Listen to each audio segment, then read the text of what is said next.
سلامونه نیکي له احترامات ملګرو اکرم علي نادان در سره ما د اکرم علي 107 یوټیوب چینل لا یقینا چې سواد ته راغلی ما څه مصروفیات وو د هغې نه مو ځان وزګار کو او راغلو خپل پلارني ټاټوبي ته او غواړم چې تاسو سره یاران را سره هم دي ډېر ښایسته مازدیګر دی یقینا که هر څو د سواد ښایست خزان خراب کړی دی خو امید دی چې ډېر ژر به هر څه بیا تازه شي یقینا چې دې وخت کې د سواد هوا چې کومه ده هغه ډېره ښایسته ده را سره په خوا کې دا یاران دوستان دي موز دی او حذیفه صاحب دی او زمونږ ډېر خوږ دوست یقینا چې مسافري هم کړله زید احمد صاحب دی او فیاض احمد صاحب دی دغه یوه ټپه به وکړم بیا به د ملګرو نه خبرې اورو چې خواږه وخت مختصر دی زړونه مه ماتوئ خواږه یاران په غیږ کې کلک ونیسئ نو یقینا چې یاري دپاره عمر هېڅ قید نشته چې ستاسو سره د هر چا معاملات ښی نو یقینا تاسو سره به وخت ورکوئ تاسو به ورله وخت ورکوئ مینه محبت او عبادت چې کوم دی دا د چا سره په زور نه کیږي نو هر کله چې هم تاسو د چا سره مینه محبت کوئ یا عبادت کوئ مثال د خپل رب نو دا په زور نه کیږي کوشش کوئ خپل معاملات د هغه خلکو سره ساتئ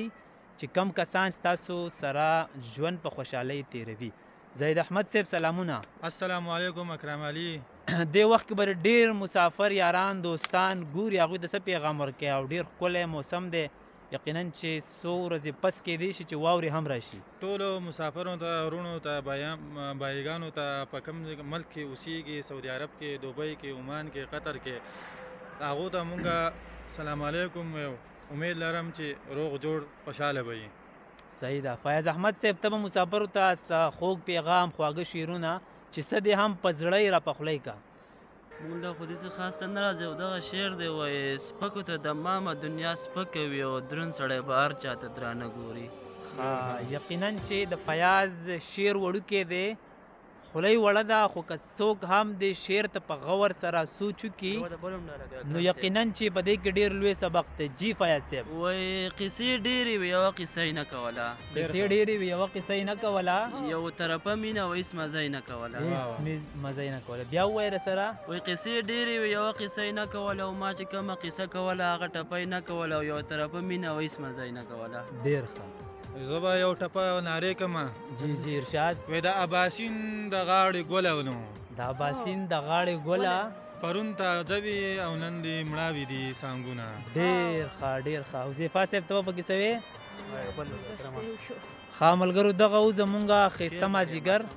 او غواړم چې زه در سره هم څو ساده ټپې شریکې کړم چې وایي تره سواد نه یې دروغ وایي نه دې رنګ سپین دی نه دې سترګې غټې دي نه جی فیاض صاحب نور به پکې څه ویل غواړي وایي لکه د ګلو مه دنیا ته زه راغلی لکه د ګلو مه دنیا ته زه راغلی پوره به هر شی نه هم خزان را باندې راغی ډېر ښه ډېر ښه زه ملګرو دغه و زمونږ یو ښکلی مازدیګر د یارانو تر څنګ